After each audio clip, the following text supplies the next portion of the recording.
This video is for entertainment purposes only. I am not certified to give legal advice, and as such, this video is not intended to do so. Also, this video is loud at some points, just beware of that.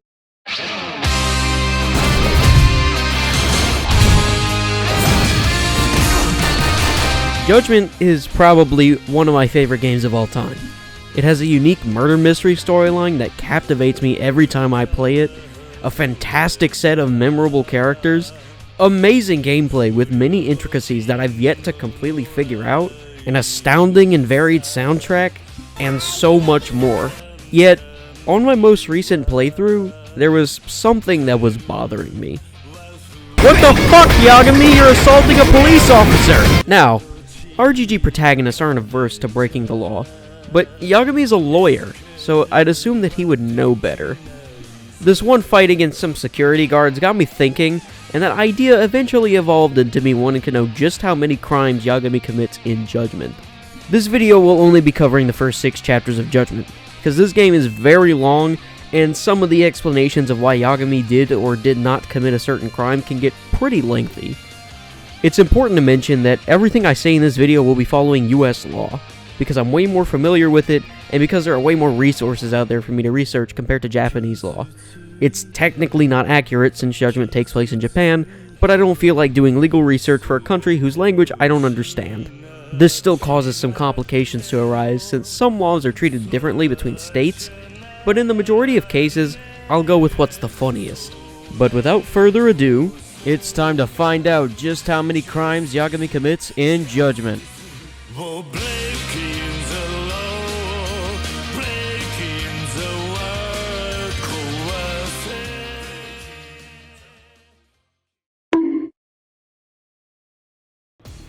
For the first scene in the game, Yagami is shown to be posing as a homeless person on the sidewalk. For the most part, Yagami is doing a surprisingly good job at following the law, despite the many laws that target homeless people. However, he's not perfect. The first and more obvious crime he may be committing is loitering. In many places throughout the US, loitering on a sidewalk is illegal.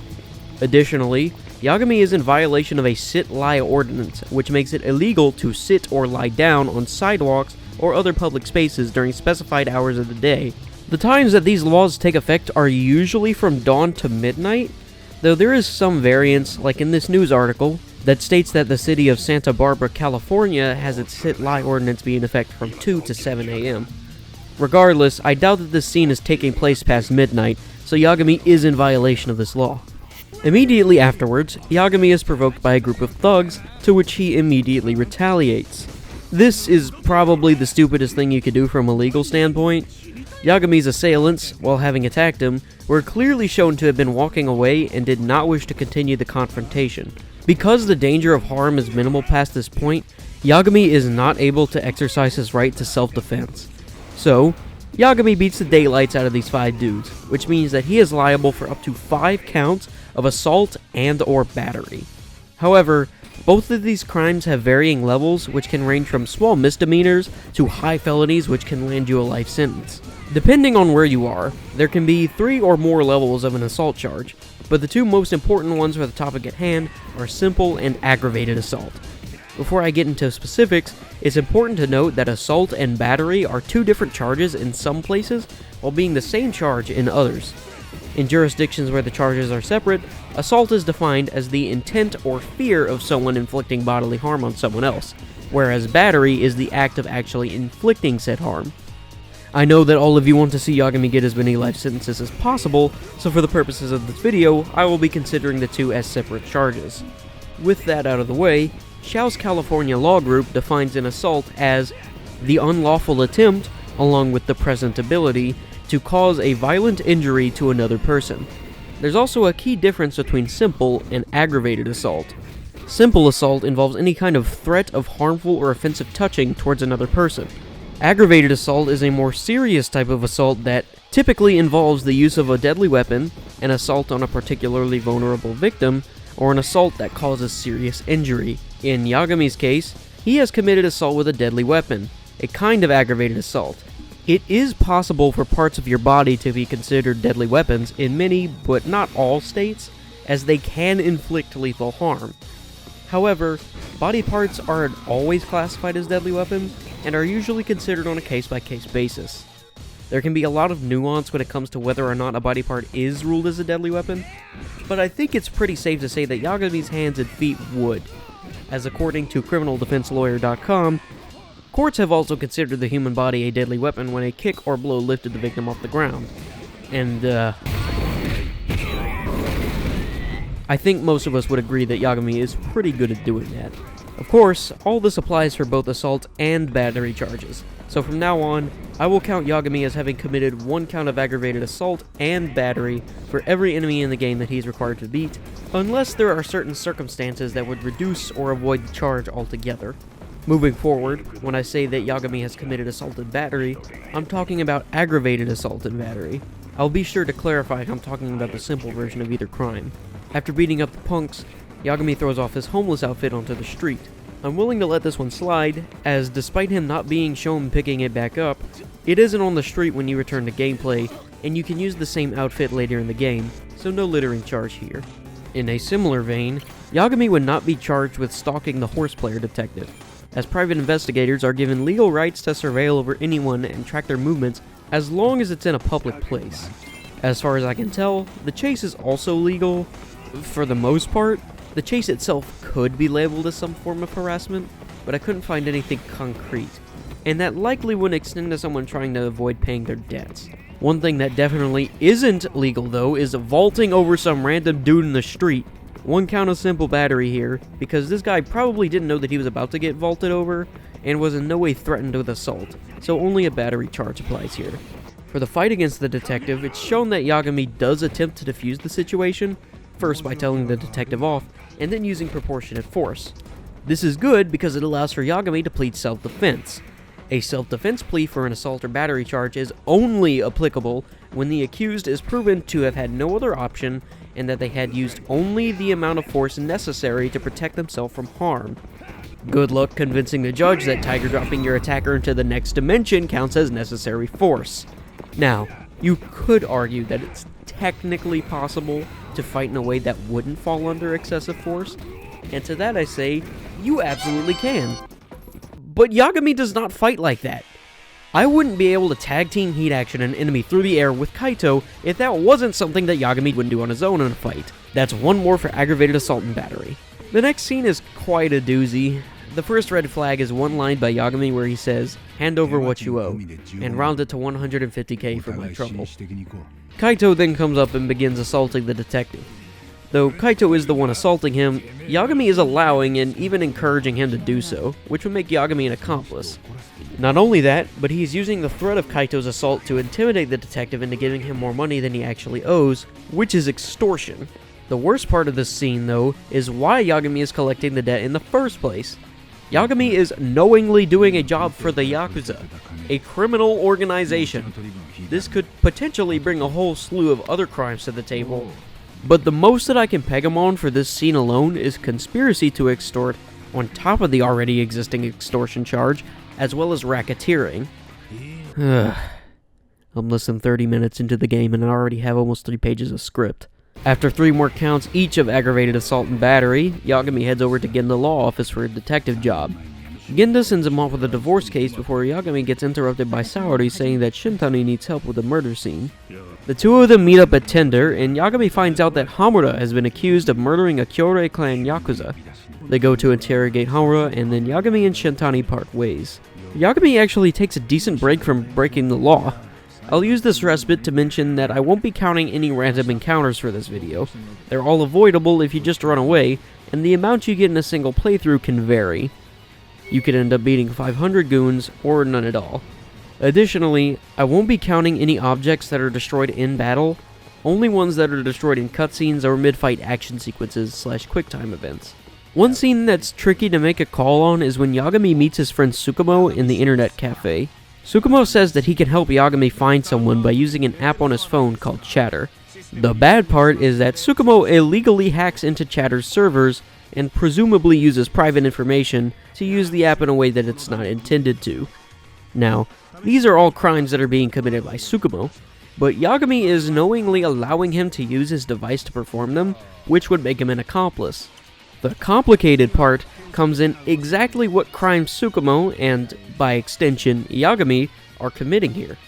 The only concrete one that I can get them on is unauthorized access to computer material, though they could possibly be committing an invasion of privacy as well, considering that the modified version of the chatter app illegally obtains the location information of various users. It's very unclear whether or not this would be the case, though. It's also worth mentioning that this almost definitely violates the Terms of Service / End User License Agreement of Chatter, which is not in itself a crime, but can definitely lead to legal action by the company in a case this severe. As far as I know, simply entering a Yakuza office is not itself a crime, so I can't put anything on Yagami for going to the Matsugane office. But when it comes to the Kyorei, oh boy. The first problem is when Yagami flies the drone in order to spy on Murase. While it's not clear if KJ Art is or is not open to the public, Murase's office can reasonably be considered a private area, and as such, there is an expectation of privacy. Because of this, taking photos or even using the drone to spy would be an invasion of privacy, and would violate the quote-unquote peeping Tom laws in many jurisdictions. These laws make it illegal to spy on someone in a private place without their consent. The second crime that Yagami commits is that of breaking and entering / burglary. Breaking and entering does not have to involve the actual breaking of something. Of course, prying open a door or smashing a window in order to gain entry counts as breaking and entering, but even something as simple as opening an unlocked door, and of course, lockpicking, constitute breaking and entering as well. Where this gets a little tricky is in how some states define the difference between breaking and entering and burglary. Some states consider them the same charge, other states define burglary as breaking and entering into a place that has people in it, and some define burglary as breaking and entering with the intent to commit a crime. I'll go with the last option, meaning that Yagami has committed burglary, since he is absolutely intending to commit a crime. He is also entering property he knows he is not allowed into in order to commit a crime, which would constitute a criminal trespass charge as well. Thirdly, and very obviously, Yagami seriously damages the KJ Art AC unit, which would count as property damage. And the final new crimes that Yagami commits are false impersonation, when he enters the building while pretending to work for an AC company, and theft. The theft charge is a little more tenuous, but I'm pretty confident on it, as Yagami does take the KJ Art key from the safe and keeps it on him for the rest of the game, so it's safe to say that he stole it. The fight through KJ Art is the first long battle in the game, which means a lot of assault and battery charges. The first fight has 4 enemies, the second has 6, plus 1 extra in the cutscene, and the boss fight with Murase adds 1 more. While Yagami was not the aggressor in any of these fights, he is still trespassing. While all of these enemies would likely also be charged due to the use of excessive force, some of Yagami's rights are temporarily restricted because he is only on the property for the purpose of committing a crime. Yagami would not have the ability to plead self-defense in court because his presence on the property is already unlawful, and therefore, he would be charged for all 12 accounts of aggravated assault and battery. One final thing of note is that Yagami could be held accountable for conspiring to do these crimes with Kaito. Not every one of these charges have a corresponding conspiracy charge, and some that do wouldn't apply anyway. For example, Yagami stealing the KJ Art key was not part of the original plan, so he would not be charged with conspiring to do so. However, he would still be charged with conspiracy to burgle and conspiracy to falsely impersonate.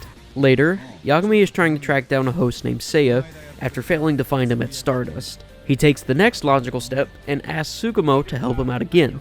That's 1 more for unauthorized access. Yagami eventually finds and talks to Seiya, who directs him towards Kyushu No. 1's star.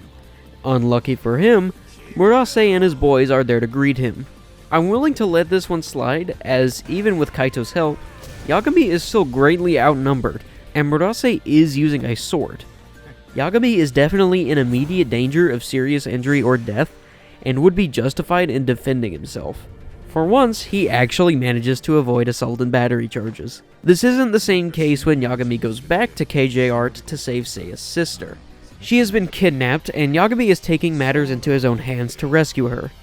This is a legal gray area, as it would be possible to justify Yagami's preceding actions in court if he could prove that Seiya's sister is not only in immediate danger, but also that the only way to save her would be to commit a lesser crime. Unfortunately for Yagami, there is reason to believe that Seiya's sister is not in immediate danger, and that there are far more legal ways to go about this situation. The Kurohyou have kidnapped Seiya's sister because they don't want him to tell the truth in Hamura's trial, which would lead to the acquittal in his murder of Kume, one of their members. As a result, Seiya lies in court, which would give the Kurohyou no reason to harm his sister. Even if they were going to anyway, the far more legal approach would be to pass the information of the kidnapping off to the police and allow them to take care of it.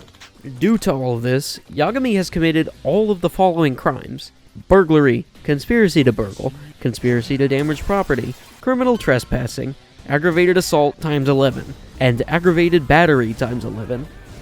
And this guy has the audacity to talk about catching charges to the Kurohyou. Finally, Yagami goes back to the courtroom and watches Seiya give his true testimony, which lets Hamura off the hook, and ends Chapter 1. Yeah, Chapter 1. The first thing of note in Chapter 2 is the chase with Sugiura.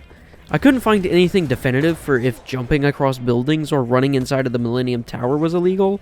The former mostly relies on if your presence at the building would be trespassing, and the latter needs there to be a specific rule against running in the Millennium Tower. However, I can give Yagami a disorderly conduct charge for jumping across these cars. Disorderly conduct is a blanket term used for all kinds of criminal acts that cause a disturbance of some kind in public. Yagami is lucky that the jumps didn't cause any visible damage to the cars, or else he'd also be in for vandalism or property damage charges. The game soon after forces you into a tutorial for the doctor in the sewers. None of this matters too much apart from Yagami entering the Kamurocho sewers.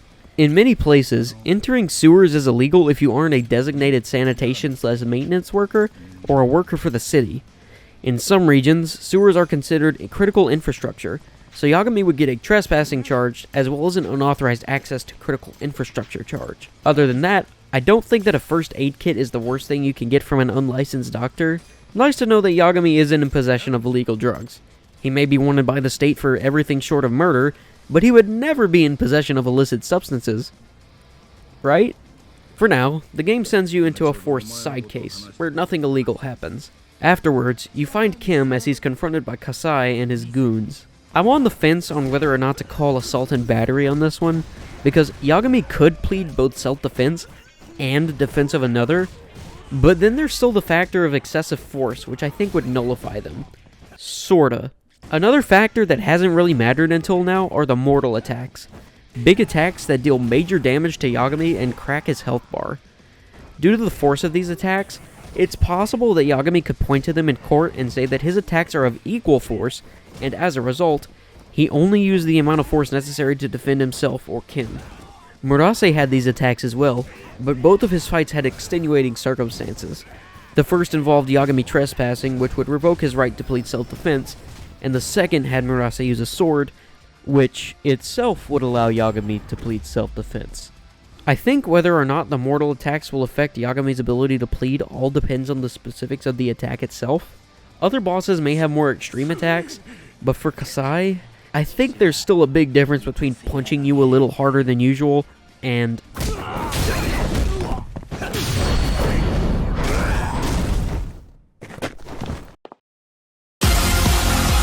five more counts of aggravated assault and battery. While waiting to get in touch with Ayabe, another group of enemies comes. One of them has a knife, so I'll give that to Yagami, but there's still 5 more for assault and battery. The game then forces you to do a round of gambling at the underground casino. Not only would this count as illegal gambling, but Ayabe soon after says that he cut a deal with the Tojo to keep this place running. Because the casino has ties to organized crime, that could land Yagami another racketeering charge just for participating. There's also the can of worms that is the actual buying of information from Ayabe. Ayabe narrowly avoids getting Yagami charged with bribery, as he decides to give him the information for free. However, some jurisdictions would still charge both parties with corruption even if no money is exchanged. On the way back from La Amont, Yagami gets attacked by 4 masked guys with baseball bats. You can probably guess it, but he would be completely in his rights to defend himself here. This also extends to the final fight of the chapter against Kingo and Ozaki, where Yagami narrowly escapes death and is well within his rights to fight back. It's pretty surprising how much of a break from crime Yagami takes here. Too bad it's immediately shattered when he steals this random dude's skateboard and immediately after grabs onto another guy's car as he starts driving it. That's one for theft and for reckless endangerment of the driver, since Yagami placed him into a dangerous situation due to his own negligence. The first offense of Chapter 3 happens when Yagami enters Charles. In an attempt to question Higashi, Yagami tries to enter an employees-only room. The cashier tries to stop him from doing so before Yagami assaults him. He then goes into the employees-only area, which would be trespassing. Despite Charles being a public place, you can be charged with trespassing if you enter a restricted area knowingly. Even if there's no sign on or near the door that would indicate it's employees only, the cashier still clearly told Yagami that he can't enter. Afterwards, Yagami heads to Tender to find Ayabe. He's not there, so he takes a job from the bartender, which, turns out, is from a group of local delinquents. They ask Yagami to look for their leader, but Yagami only finds a guy cosplaying as him. He returns to the group after finding out that the reason their leader left is because they started committing petty crimes, and he finds the group of them beating the cosplayer with baseball bats. Yagami then beats up all of them. I'll give him this one because he's trying to save the cosplayer, which would legally exonerate him. I can't say the same for the following fight against Crow. Yagami fights him because he wants his money, which is definitely not going to fly in court. One more count of assault and battery. Yagami receives a call from Ayabe thereafter, where he agrees to come over to Yagami's office the next day to give him some information. Because Yagami is actually paying this time, he would be charged with bribery, as well as conspiracy to bribe because they planned the meetup. Not to forget corruption charges for the both of them as well, is what I would say if this was an actual police case. Ayabe says that the information for the robbery on the Yakuza office that Yagami asked for was all collected by him, and that it was never reported and therefore was never a formal case. Because this doesn't count as confidential police information, no corruption or bribery has taken place. Next is the Dyson Cube tutorial, which, as you may guess, doesn't count for anything because any illegal actions done here are in a game and therefore aren't real. Yagami goes to inquire some homeless guys about Red Nose before a group of them jump him. Once again, these guys are using weapons and likely intend to severely injure or kill Yagami, so he is allowed to defend himself in this situation. Both Yagami and Kaito go to Charles to confront Higashi. Higashi pulls a gun on both of them before Yagami disarms him. Higashi still attempts to attack Yagami, so he deflects his attack and the fight starts. Before getting to whether or not Yagami has committed assault and battery, another important point in the preceding cutscene is when Yagami fires Higashi's gun into the ceiling after disarming him. This could land Yagami charges of reckless endangerment and unlawful discharge of a firearm for recklessly firing a weapon in a crowded place, as well as property damage for the damage the bullets may have done to the ceiling or anything beyond it. While Yagami definitely attempted to defuse the situation at first, I'm not convinced that he did everything in his power to avoid the fight with Higashi. After deflecting Higashi's punch, Yagami and Kaito have ample time to leave and avoid confrontation. Instead, the two of them make the decision to fight Higashi when it's not necessary. Including the other members, that's 6 more counts of aggravated assault and battery. Chapter 4 takes a minute to get going. We witness a murder, Yagami gets sued by Capcom, and then he goes to talk to Higashi before receiving a call from Kim. He's presumably being held hostage, and Yagami needs to go save him. By the time Yagami gets there, Honda comes in and knocks out Kasai while intimidating his boys. Honda challenges Yagami to a fight, to which Yagami reluctantly agrees. Even if 2 people agree to a fight, it is still generally seen as illegal. Only 2 states, Washington and Texas, have made mutual combat legal with some restrictions. The fight must be in a public place, at least in Washington. Both parties must agree to the fight, and there can't be any serious bodily harm. This fight technically satisfies all of these rules, but due to how unpopular mutual combat laws are, I'm still going to charge Yagami with assault and battery.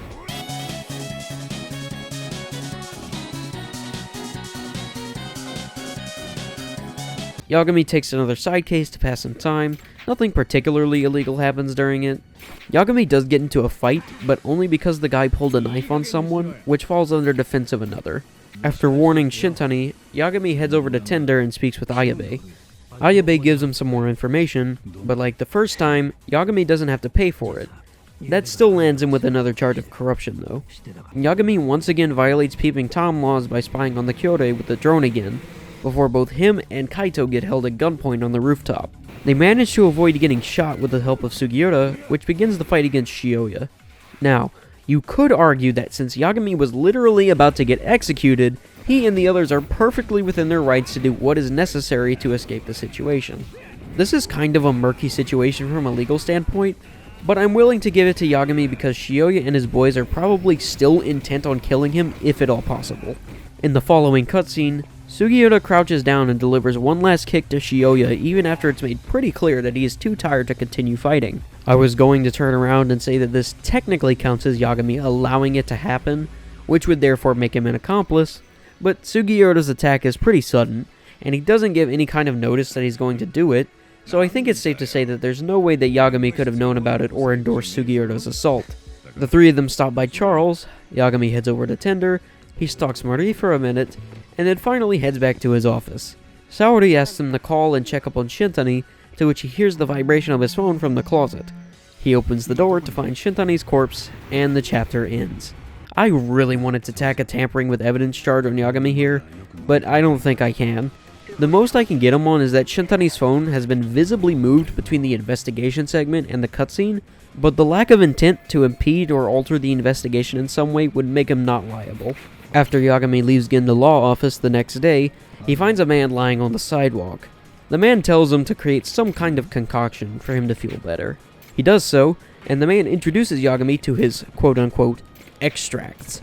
I know what you're all thinking right now, but trust me, I'll get there. Yagami gets into a fight where it looks like he's struggling.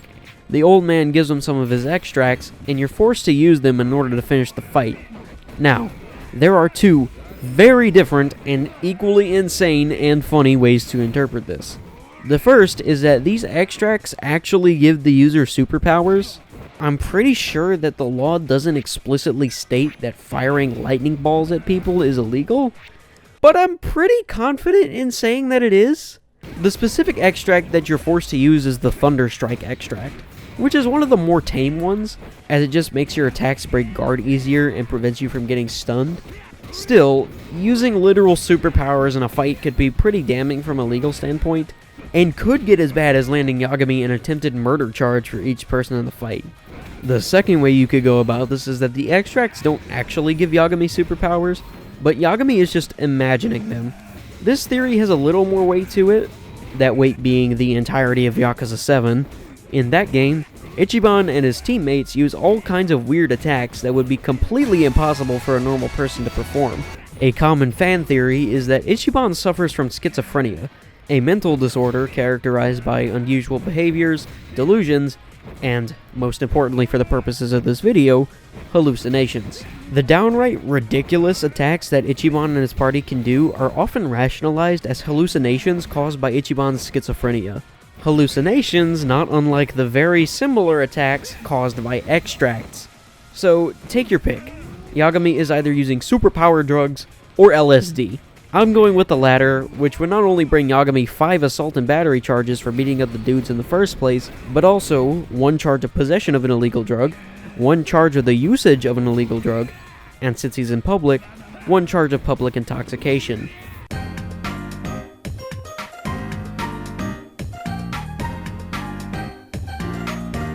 Next in Charles, Yagami and the gang try to find out who it was that Shintani called before his death.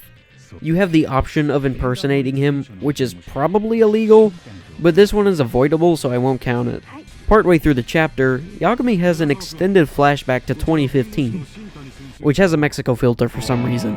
I could be extra and find out the statute of limitations for each crime he commits to see if he would still be charged with it 3 years later, but that's too much work.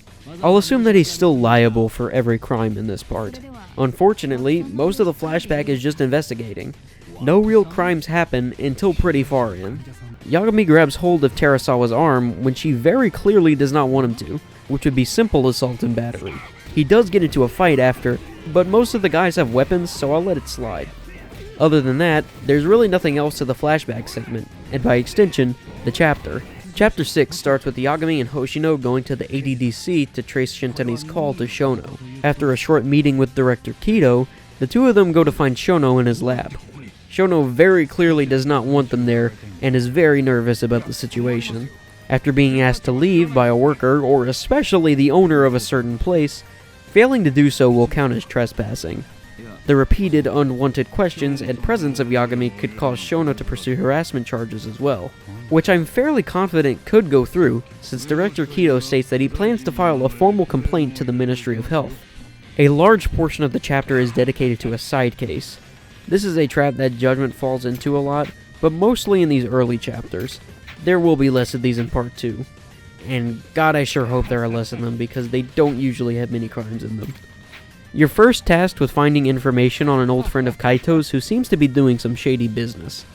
I think there might be more than one way to do this, but the way I've always done it is to go through turtle financing, which is only unlocked after you save its owner from 2 Keihin thugs, 2 more for assault and battery. You get the information from him, talk to Kaito, and then head over to Conrad to spy on the guy.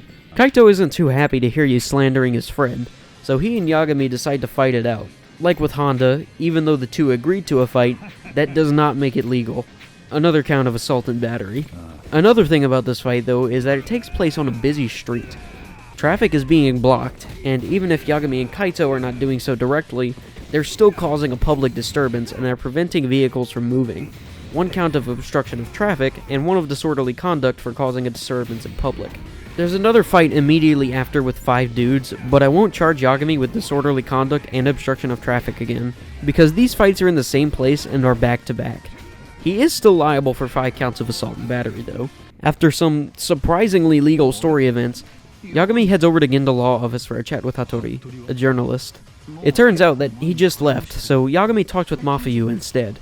When she leaves, Sugiura gives him a call telling him that she's being tailed by some Yakuza. This is bad, so Yagami tries to go and intervene. There's a fight with 3 Yakuza grunts, and while they're definitely a threat to Mafuyu's safety, she's not in immediate danger of being hurt or killed. This same logic applies for the next fight with 4 guys, so that's 7 more for assault and battery. The following fight is a different story, as Mafuyu very much is in immediate danger, so no charges here. After the 2 part ways, Yagami, Kaito, and Sugiura all go to Hamaruen to find out what's up, as the van that Mafuyu was almost shoved into went there. There is an obvious barrier set up at the front telling people not to come in, but all of them do anyway, which is trespassing. The first fight of this long battle has 6 more counts of assault and battery, the second has 7, third 3, the fourth 4, the fifth 4, and the sixth 5. Hey guys, I had initially written off this little mini cutscene before the 6th fight, where Yagami gets a grenade thrown at him, and then he kind of kicks it back at them. I don't know how I did, because this is actually, like, super important. At first I thought this would just go under the umbrella of aggravated assault and battery, but considering that a grenade is a weapon that kills people, I tried to look some more into it, and since Yagami almost killed these people with the grenade, this would probably be attempted voluntary manslaughter, because he did it while doing another crime that could harm them. Not murder, because murder implies that you intended to kill them and did so with malice. Voluntary manslaughter is just if you accidentally kill someone while trying to harm them some other way. So, yeah, that's serious a crime that I just forgot about. Along the way, Yagami also steals a key to unlock a door, which constitutes both theft and breaking and entering. The long battle ends with a rematch against Shioya. Even if Shioya and his boys were planning to seriously harm or kill Yagami, his right to plead self-defense is voided because he is trespassing. For this fight, I won't be counting the enemies that Shioya summons partway through, because they're shown to be the same ones that you've already knocked down. But even with that fight lands Yagami 16 more counts of aggravated assault and battery, as well as a property damage charge for knocking Shioya into a stage decoration, shattering it. Beating Shioya ends Chapter 6, and consequently ends the video as well. To recap, as of the end of Chapter 6, Yagami has committed loitering, a violation of a Sit-Lie ordinance, simple assault, simple battery times 2, extortion, conspiracy to extort, aiding and abetting, or being an accomplice to, aggravated assault, aiding and abetting aggravated battery, racketeering times 2, aiding and abetting in unauthorized access to computer materials times 2, unauthorized access to critical infrastructure, violation of peeping Tom laws times 2, burglary times 2, conspiracy to burgle times 2, trespassing times 3, criminal trespass times 2, property damage times 2, conspiracy to damage property, false impersonation, conspiracy to falsely impersonate, theft times 3, disorderly conduct times 3, illegal gambling, corruption times 2, reckless endangerment times 2, unlawful discharge of a firearm, possession of an illegal drug, usage of an illegal drug, distribution of an illegal drug, public intoxication, harassment, obstruction of traffic, breaking and entering, attempted voluntary manslaughter times 5, and worst of all, aggravated assault and aggravated battery, each times 116. Not to mention, he's probably also getting sued by Chatter. Yagami is probably kill on sight at this point, but you'll have to wait until part 2 to find out just how long he'll be locked away. The second half of the game has a lot of very interesting and very illegal happenings, so stay tuned to see this sham of a lawyer dig his grave even deeper.